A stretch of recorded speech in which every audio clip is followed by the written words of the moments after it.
Hey guys, hey. This is Evadne. How are you? Where are you? Where are you? Are you flooded out, guys? Who is on this call? Who is affected by the floods? The flood rains, the storm. I am so sorry to see so many people, property getting damaged and cars being washed away and all of that stuff. My prayers are with you. Has it affected anyone who is here? Just put it in the chat.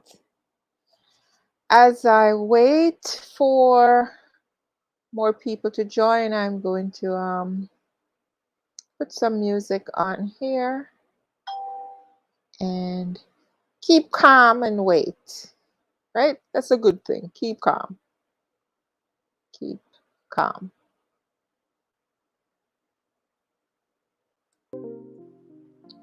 All right. So now we have some music in the house. Like I said before, my name is Evadne. For those of you who don't know me, I'm the CEO of Eve McLely Wellness and Eve McLely Teas, and the founder of Impact Global Network and New Market St. Elizabeth community pages.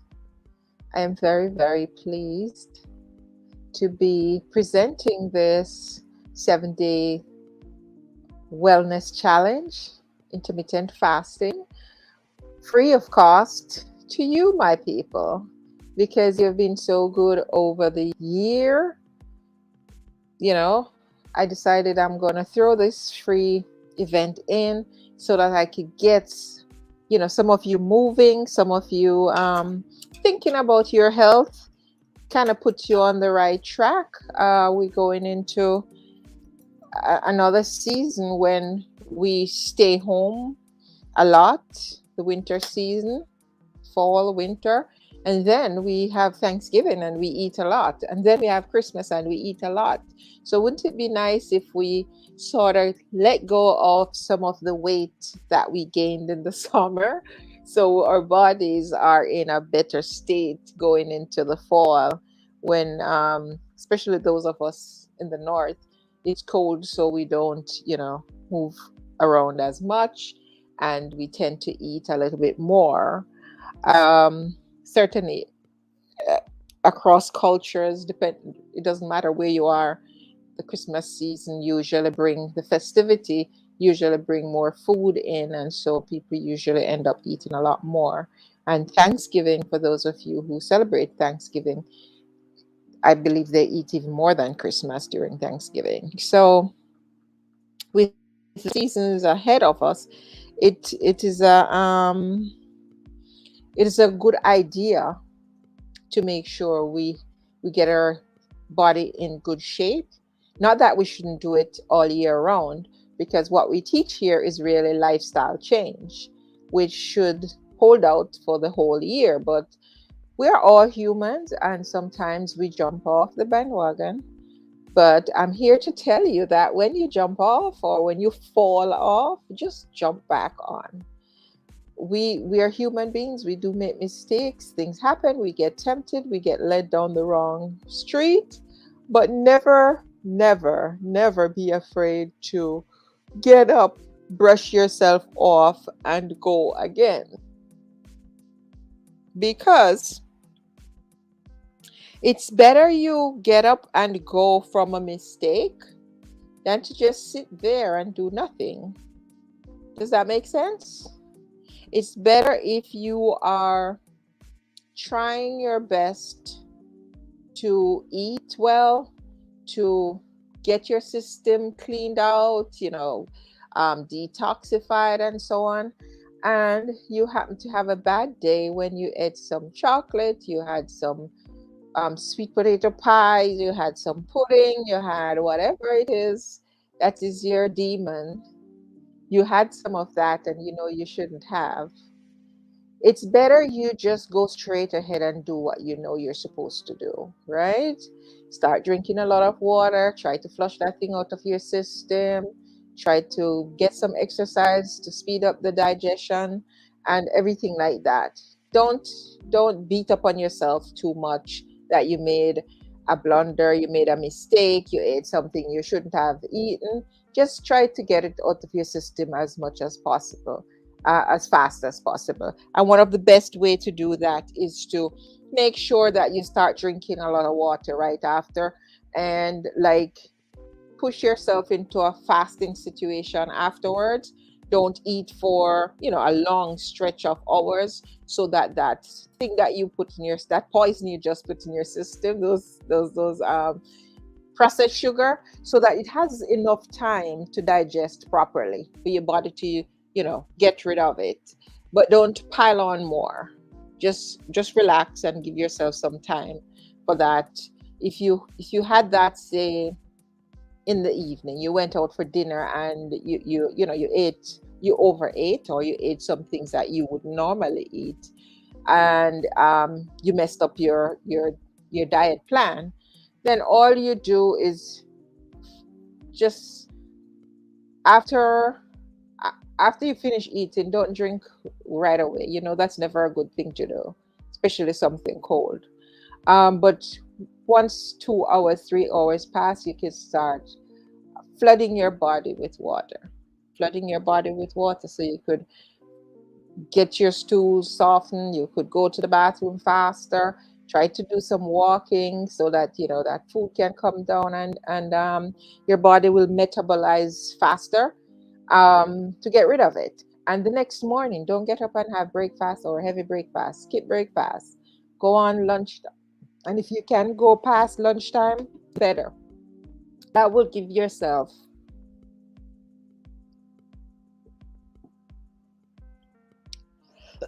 sorry, that will give yourself enough time to digest it and to get rid of the waste.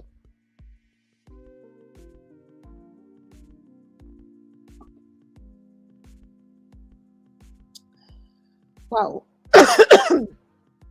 So recognize when I'm not a big talker because I can't talk a lot. I would always start coughing. Recognize when, sorry, when you do something that's wrong, that's off what you're supposed to be doing, and try to correct it. Don't keep going. Don't keep going down the wrong the wrong path.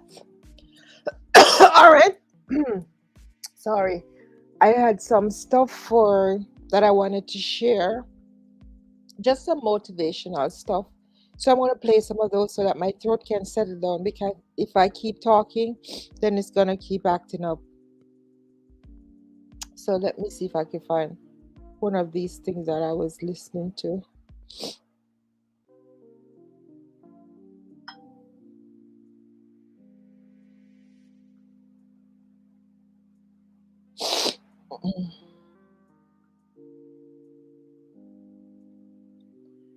Where's everybody? I only saw a few people pass through.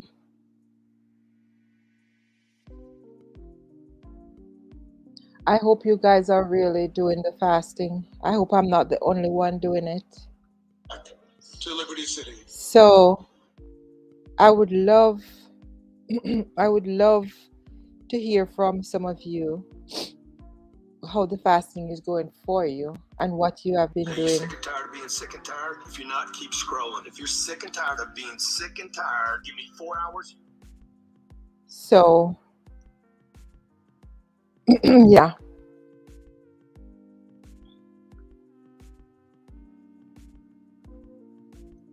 One group right now, both groups.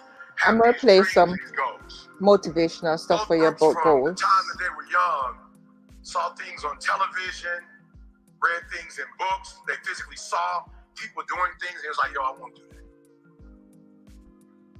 So what I want you to do for me is I want you to, I know a lot of you are adults and you're adulting, and sometimes you don't have time for dreams and goals and stuff, right? But I want you to do me a favor. Don't let life do you like that.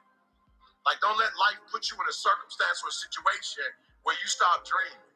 Like, don't let life put you in a situation where you are helping somebody else make their dreams become a reality. You forgot you have your own. Like, don't do that. Don't get so caught up giving some job 30, 40, 50, 60 hours of your day that you don't have any time left for yourself. And so do me a favor. I don't want reality right now. I'm not interested in how much your student loans are. I'm not interested. Because your student loans are sucking your dream.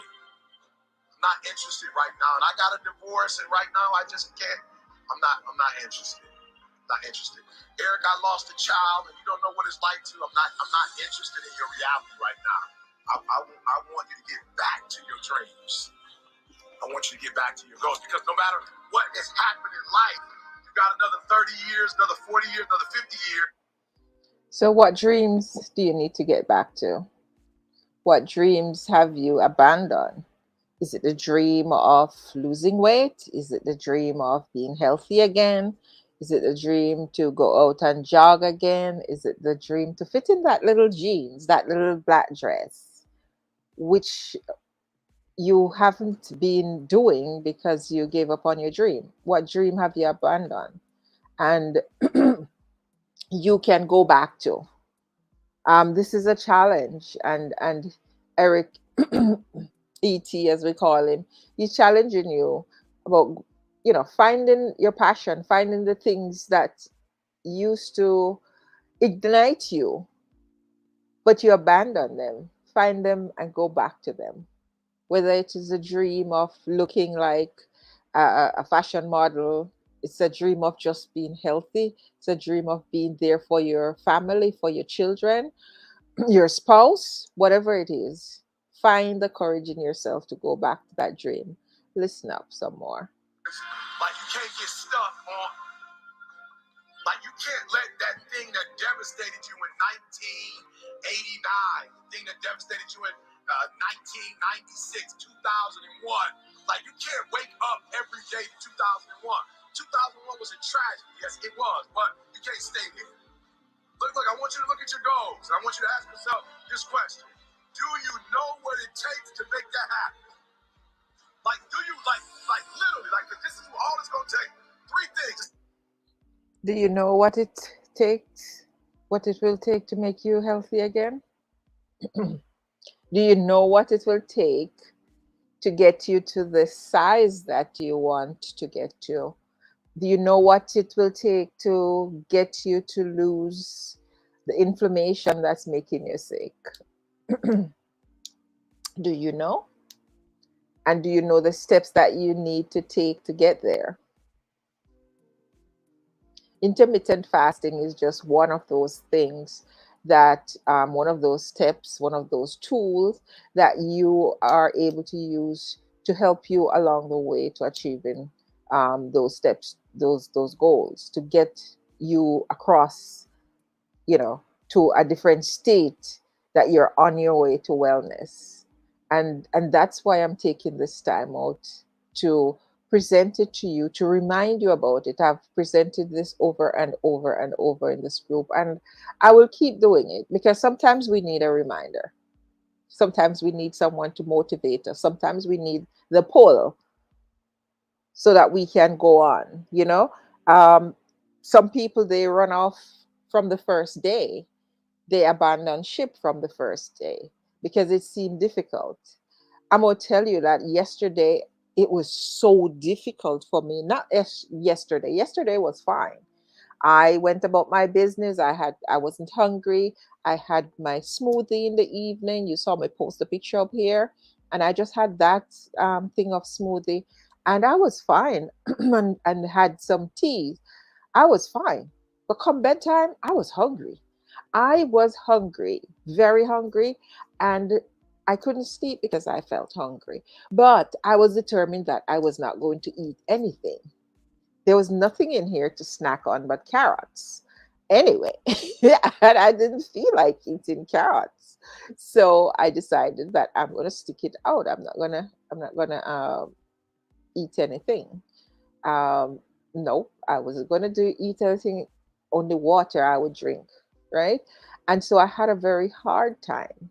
So it's not always easy, but I finished the night. I eventually finished the night. Not the way I would have wanted to, but I eventually finished it and I didn't eat anything. Right? So sometimes it's not going to be that easy.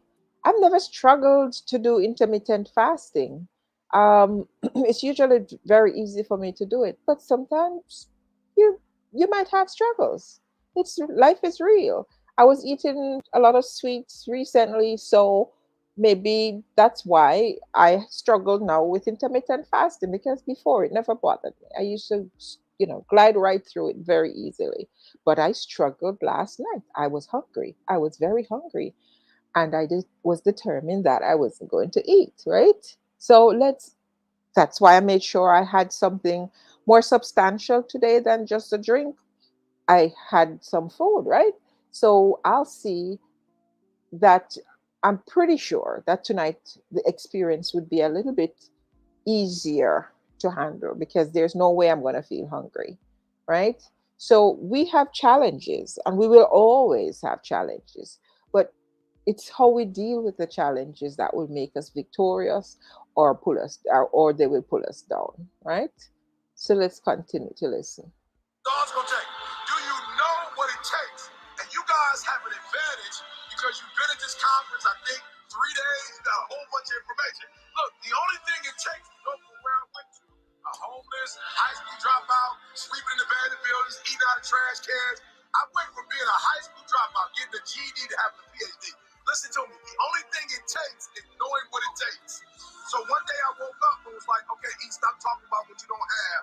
You need to know what you don't know so you can get to where you're trying to get to. So being successful is not who you are, it's what you know. So I need to get a different relationship to knowledge. So I'm hyped, but I did not come here just so you can get pumped up or get hyped. You have been given information. You are this close to making every dream you wrote down happen. Why? Because you have been taught by the best of the best. You have been taught by the best of the best. No matter who you are, being yourself can be tough when you have severe asthma. Triggers can pop up out of nowhere. You've been taught by people who've been doing this for years. You've been taught by people who love you and care for you. People who are giving you information that you're not going to get randomly on your own. And so you are this close to your dreams and goals. So I have to ask you the question. You have the information. Now, what are you going to do with it? Yeah, so you have the information, people. What are you going to do with it? You have information. We've been speaking about how intermittent fasting can help you, you know, the health benefits you can gain from that. What are you going to do about it? What are you doing about it? Are you even trying? Or are you finding every possible obstacle to put in your way why you can't do this fasting? I could have given up last night and get up and eat something and say, forget about it. No, no. I persevered, right? Maybe I ate a little bit more than I wanted to today because I started eating earlier because I was hungry overnight. Um, but I'm sticking to my guns that I'm going to finish. I am going to finish. Nobody said it has to be a perfect journey. I have lost a few pounds, and so I am happy about my progress, and so I'm going to continue. So you have to take that attitude that finishing is important. Seeing your goals all the way out there and moving towards them is everything. When you're taking them down one behind the other, one behind the other, this one down, another one down, another one down, it gets easier. When you're up to day 3, 4, it gets a little bit easier. Honestly, it doesn't get harder, it gets easier. So, what are you going to do about it? What are you going to do about it? I want to see the comments of the persons who have been doing this intermittent fasting.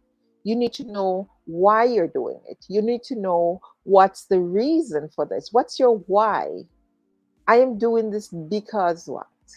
I am doing this because I want to be healthy. I'm doing this because I want to be here for my children.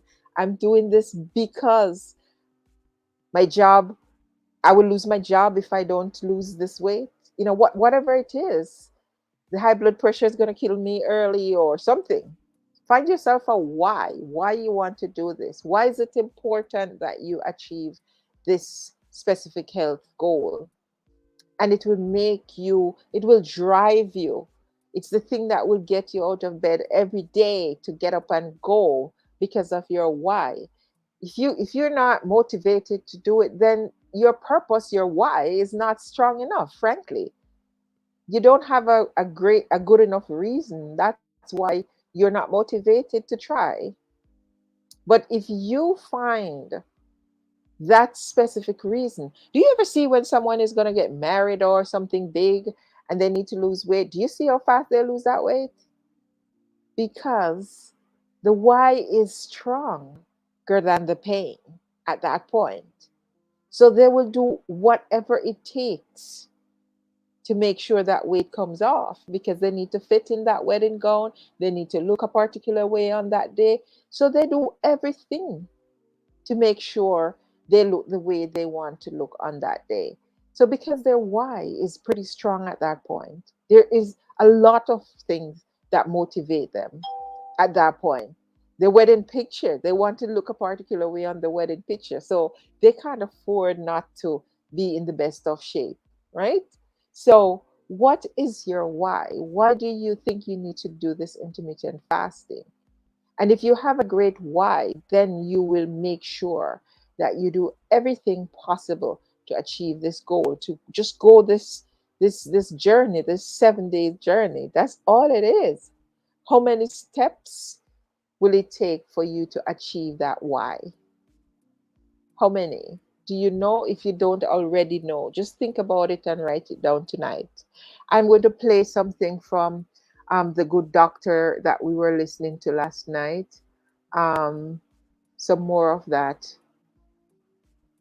lecture. Dr. Jamnadas. Eating is dangerous.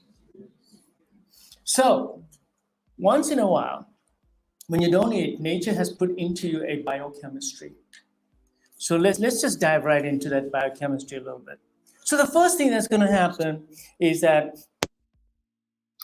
you stop eating. In the first 12 hours, your body's going to say, no food coming out. It's going to wipe up all the glycogen that is in your liver and in your muscles. That's a normal process. It's going to use glycogen.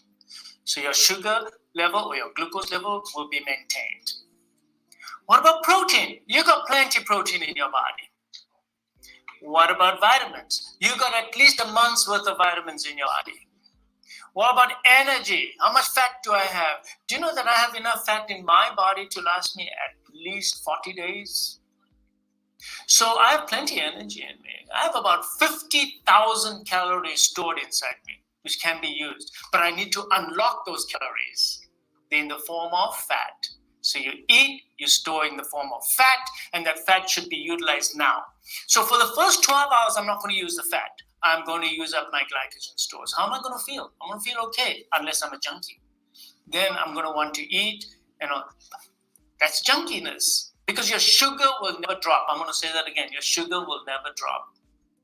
You can fast for 7 days. Your blood sugar will come down, but you will not become hypoglycemic and have an attack. Unless you're on insulin or you're taking diabetes medications. So how does the body keep the sugar up? Well, I told you that in the first 12 hours, you get glycogen. After 12 hours, what happens? You get gluconeogenesis. That means new glucose is being made. Gluconeogenesis. Where does that glucose come from that comes into the bloodstream? Where does it come from? Comes from protein. But it's not the protein in the muscles.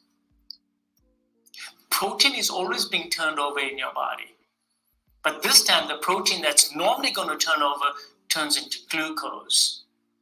So your glucose level is maintained for another 12 hours or so. During this next 12 hours, there's a small increase in ketosis. So let me explain ketosis to you. Where does that come from? So what happens is that the body senses that you have very little food coming in. And I'm going to explain to you how that happens. How does the body know that there's no food? It's not just the sugar. I'm going to explain this to you. It's not sugar. So what happens is that now the fats in your body say, okay, we are here, utilize us. The only way fat can come into utilization is the insulin levels must drop. So the insulin levels are now low because you're not eating. When your insulin level is high, you store energy. When your insulin levels are low, you pull energy out of the fats. So now through the hormonal action of, hormone-sensitive lipase and the action of LPL, what happens? The fat stores open up because your insulin level is low. So the fats start being devoured. The fat gets converted to triglycerides and fatty acids. The fatty acids flood the bloodstream. You can't utilize fatty acids, so they go to your liver. And in the liver, your fatty acids get converted to ketones. There's two ketones, beta-hydroxybutyric acid and acetoacetic acid. These two ketones now go up. Ketones can be utilized by the body. And this is the great breakthrough that I want to tell you, that ketones can be utilized by every cell of your body, including your brain. You are told that the brain is an obligate glucose utilizer, can only utilize glucose. It's absolutely wrong. There was a study done in Britain where what they did is that they brought the blood sugar down to 30, but they pumped the patient full of ketones. And they were all sitting and talking and having fun and not a sweat. The only one that was sweating was the doctors. The blood sugar, he should be having convulsions. The brain can utilize ketones. After a 7-day fast, 70%, up to 70% of the energy utilization of the brain is through ketones.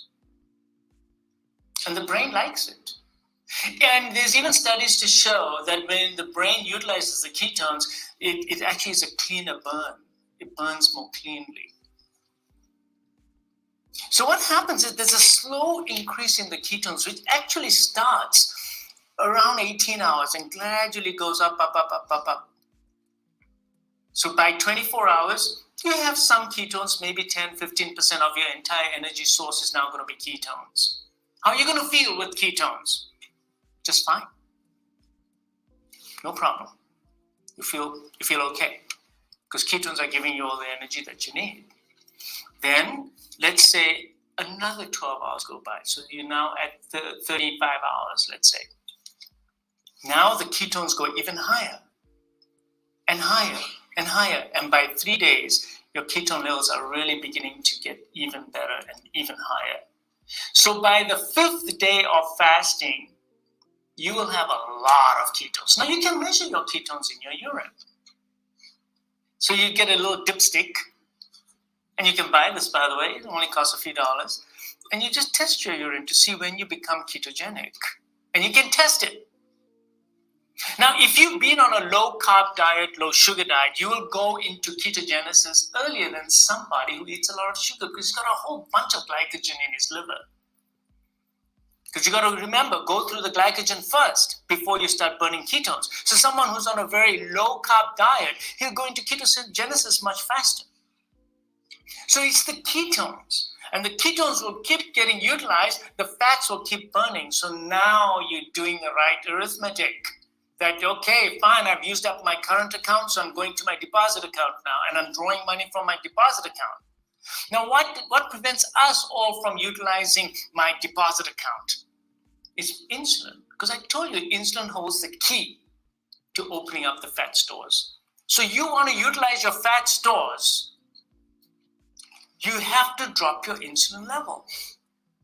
Now, how am I going to drop your insulin levels right now? There's only one way for me to drop your insulin levels, and that's to put you on a fasting program.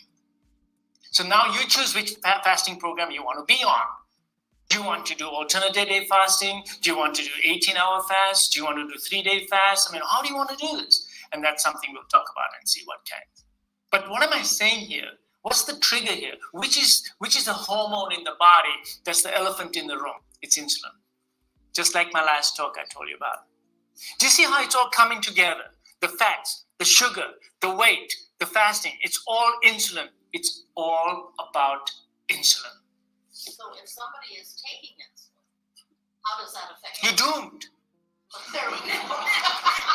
So somebody who's taking insulin, show me somebody who takes insulin every day and, oh yeah, I can lose weight just like that. They can't lose weight. They cannot. I've done it. I've given insulin for 25 years to my patients and I yell at them and nothing happens. So long as their insulin levels are high, they cannot lose weight. And let me tell you something else, the mortality is also higher. Now, I'm talking about type 2 diabetics, okay? Not type 1 diabetics. Now, type 1 diabetics are insulin deficient and they need the insulin replacement. But type 2 diabetics already have a high insulin level and they have insulin resistance. So the insulin levels are already high and now you're giving them more insulin. And that is only going to hurt the patient even more. But your A1C will look better and your glucose will be lower. But show me the data that your survival is going to be better. Show me that you're going to get less Alzheimer's. Show me that you're going to get less inflammation in your body, coronary artery disease, stroke rates. It's all about the insulin, guys. It's all about the insulin. So you got to, chronic state. Now, when you're in the hospital and you're having decay or some other medical problems and you're having surgery and you're getting on steroids and your sugar levels are high, I'll give you insulin. But that's a temporary thing to bring it down because I want your sugar levels to be ideal while I'm doing surgery on you because high sugar levels mean poorer recovery. So I want your ideal sugar levels. But that's a different story. I am talking about people who have high insulin levels because they have insulin resistance and you cannot give them more insulin. So you must get your insulin level down. I don't have a drug to give you to bring your insulin level down. But fasting will bring your insulin level down. Because if you don't eat, you're not going to make insulin. Now what's going to happen is that as your insulin level drops and it's nice and low, your body will become sensitive to the insulin. Just like when any level goes down, you become sensitive. When there's too much of it, your receptors downregulate. Say, I'm not going to respond to this. So after you eat in a normal state, you produce a lot of insulin, let's say. Now that you've been down for a good period of time, let's say, I'm going to give you an example, 24 hours. Your insulin levels have been low. Now you eat that next meal, you're only going to make this much insulin. You're going to make a much lesser amount of insulin. So your body is going to deal with that meal differently than had you eaten in a fed state. So eating after a fast is metabolized totally different than eating in a fed state. It's much more forgiving to you. And what's going to happen is that you'll produce less and less insulin even in the next few days after you've fasted one day. Look at the rewards I'm telling you about. You ought to diet at least one day where you don't eat anything because it'll give you a sustained benefit for days because your insulin sensitivity is going to be improved. So what happens here is that insulin stays nice and low. Your body becomes more sensitive to the insulin, produces less insulin. So you're not locking the fat stores and you keep burning fat, which is what you want to do. So here's a reason to fast if you're overweight. You want to get rid of the fat? Fine. This is the way to do it. Well, why don't you just do caloric restriction? So you still eat 5 times a day, but eat small amounts. You cannot do that. You lose a little bit, but you lose much more muscle, and you lose some fat. You will feel miserable. Your metabolic rate will go down, and your body resets itself, and you'll gain all that weight right back again. Because that's not natural. Because when you were a Paleolithic being, you didn't just go and nibble at the carcass and say, okay, I'll come back here and eat 5 times this little carcass. No, you didn't do that. It's just totally unnatural to do that. And the body's physiology is in keeping with that. So the biochemistry is telling me the same thing, that yeah, you're not supposed to do that. So you're supposed to eat when the food is available, which is usually once a day. Now, let's say, what other benefit am I going to get besides the insulin and utilizing the fat? Well, the body says that, okay, this poor person hasn't had a kill today. So he's crawled into his cage. Well, I got to get him out of there. Can I get him out by decreasing his metabolic rate? No, I increase his metabolic rate. How do I do that? After a fast or during that fast, especially after 18 hours, your epinephrine levels increase, your adrenaline levels go up, your cortisol levels go up, your metabolic rate goes up. You start feeling better, more bushy tail, bright-eyed, because you're looking for your next kill. Because if you walk out there with your eyes half droopy, you're not going to see the kill. The deer will walk right by you, and you won't have any energy to chase it. But now you're pumped up. Your metabolic rate is high. You're more alert. You're awake, and you will get your kill. There's another thing that happens when you fast. You produce a stuff called brain-derived neurotropic factor. So what happens is that the body starts producing a hormone that goes to your brain and tells your brain, switch on. And you actually make new brain cells. You actually make new brain cells. So show me a drug that's going to make new brain cells. So in a fasting state, you actually make new brain cells because nature wants to teach you that this is how. Wait, I think we're going to stop right there. Tell me who on here don't want to make new brain cells? Who doesn't want to make new brain cells? We all do. We all can use some new brain cells, right? So intermittent fasting is huge, guys. It's big. It's good. It's good, right? It's good. It's been good to me. I can tell you that. It's been good for me, especially where clearing up inflammation is concerned. I've had really great experience using intermittent fasting in that way, right? So I'm going to encourage you again, look into it, do your research, try to do as much as you can. Over a certain period of time, it gets easier for you, right? I'm doing 7 days here, but after the 7 days, you should continue to try. You should continue to do it. I'm not going to stop at the end of 7 days. I just won't be publishing them live, but I'll continue after 7 days. And if there are people who want to continue and want to be taught and want to be in a nurturing environment, they can pay and join me after 7 days, but I'm not going to stop after 7 days. So you should not stop either, especially if you're working towards certain goals that you know you want to achieve, right? You have that high blood pressure, you have that diabetes, you have this high cholesterol, you have whatever you need to get some assistance with, and you need to try this to see if it can work. It's natural. Nobody giving you any pill to swallow, nobody giving you any kind of medication, nobody giving you any kind of potion to drink, nor thing to spray, nor anything. It's just natural food and allowing your body to naturally heal itself, right? Just by monitoring what you eat and how you eat it, when you eat it, right? So, again, I hope you enjoyed this presentation. And if you did, please leave me a comment. Please, encouragement sweeten labor. So leave me a comment. Let me know what you think. Let me know if you learned something.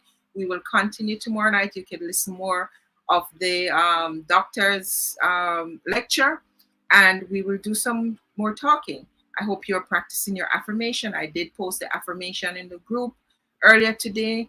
I will try to post one tonight for tomorrow so that, in the morning you can have that and you don't have to wait until the middle of the day till I get around to it. So have yourself a wonderful, wonderful night, guys. I really appreciate you being here, and I hope you learned something, and I hope you will tell somebody about it, and you, most importantly, you will start practicing intermittent fasting. All right, stay blessed. Have a good night. This is your girl Yvadne signing out from New York City. Have a blessed night.